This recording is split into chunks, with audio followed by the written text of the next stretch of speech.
ఇండియాలో 2024 లోక్సభ ఎన్నికలు సక్రమంగా జరగలేదని, అవకతవకలకు, చట్టవిరుద్ధ కార్యకలాపాలకు పాల్పడి ఎన్డీఏ కూటమి విజయం సాధించిందని దేశ ప్రజల్లో అత్యధిక శాతం విశ్వసిస్తున్నట్లుగా ఉన్నది. ఎన్నికల సంఘం మీద వస్తున్న అనేక ఆరోపణలపై ఎన్నికల సంఘం స్పందించడం లేదు. అయితే అవకతవకలు జరిగినట్లు ఇప్పటి వరకు పరోక్ష సూచనలే తప్ప ప్రత్యక్షంగా రుజువులు దొరకలేదు. అందువల్ల ప్రముఖ నాయకులు ఎవరు ఈ విషయంపై వ్యాఖ్యానించడానికి సిద్ధంగా లేరు. మొదటిసారిగా రాహుల్ గాంధీ ఈ లక్ష్మణ రేఖను దాటినట్టుగా కనిపిస్తున్నది. సార్వత్రిక ఎన్నికలు స్వేచ్ఛగా జరగలేదని లోక్సభలో ప్రతిపక్ష నేత రాహుల్ గాంధీ వివాదాస్పద వ్యాఖ్యలు చేశారు. లోక్సభ ఎన్నికలు సజావుగా జరిగి ఉంటే బీజేపీ 240 సీట్లకు దరిదాపుల్లో కూడా వచ్చేది కాదన్నారు. అమెరికాలో జార్జ్ టౌన్ యూనివర్సిటీలో మంగళవారం విద్యార్థులతో జరిగిన సమావేశంలో రాహుల్ గాంధీ సంచలన వ్యాఖ్యలు చేశారు. ఎన్నికలకు 3 నెలల ముందు తమ పార్టీ బ్యాంకు ఖాతాలను స్తంభింపజేశారన్నారు. ఫలితంగా బీజేపీకి లబ్ధి కలిగిందని, ఎన్నికల సంఘం కూడా ఇష్టారాజ్యంగా వ్యవహరించిందని ఆరోపించారు. 2-3 బడా వ్యాపార సంస్థలతో మోడీ ప్రభుత్వం కుమ్మక్కైందన్నారు. ఎన్నికలకు ముందు మోడీ భయాన్ని వ్యాపింపజేశారని, ఎన్నికల తర్వాత ప్రజలకు భయం పోయిందని రాహుల్ గాంధీ అభిప్రాయపడ్డారు.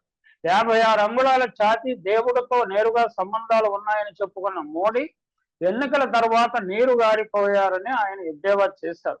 రాహుల్ వ్యాఖ్యలపై కేంద్ర మంత్రులు ఆగ్రహం వ్యక్తం చేశారు. విదేశాల్లో భారతదేశ ప్రతిష్టను మంటగలుపుతున్నారని ధ్వజమెత్తారు. సిక్కులకు ఇక్కడ తలపాగాలు ధరించేందుకు అనుమతించారన్న రాహుల్ వ్యాఖ్యల్లో నిజం లేదని కేంద్ర మంత్రి హర్దీప్ సింగ్ పూరి అన్నారు. తాను 6 దశాబ్దాలుగా తలపాగాను ధరిస్తున్నానని చెప్పారు. 1947 తర్వాత తొలిసారిగా మోదీ హయాంలో సిక్కులు సురక్షితంగా ఉన్నారని అన్నారు. రాహుల్ గాంధీ కుటుంబంలో అధికారంలో ఉన్నప్పుడు సిక్కులు అభద్రతా భావనకు బతికారని గుర్తు చేశారు. 1984లో సిక్కులను ఊచకోత కోశారని, 3,000 మంది ప్రాణాలు బలిగొన్నారని చెప్పారు. విదేశాల్లో భారతదేశ ప్రతిష్టను దిగజార్చడం దేశ ద్రోహమేనని కేంద్ర మంత్రి శివరాజ్ సింగ్ చౌహాన్ వ్యాఖ్యానించారు.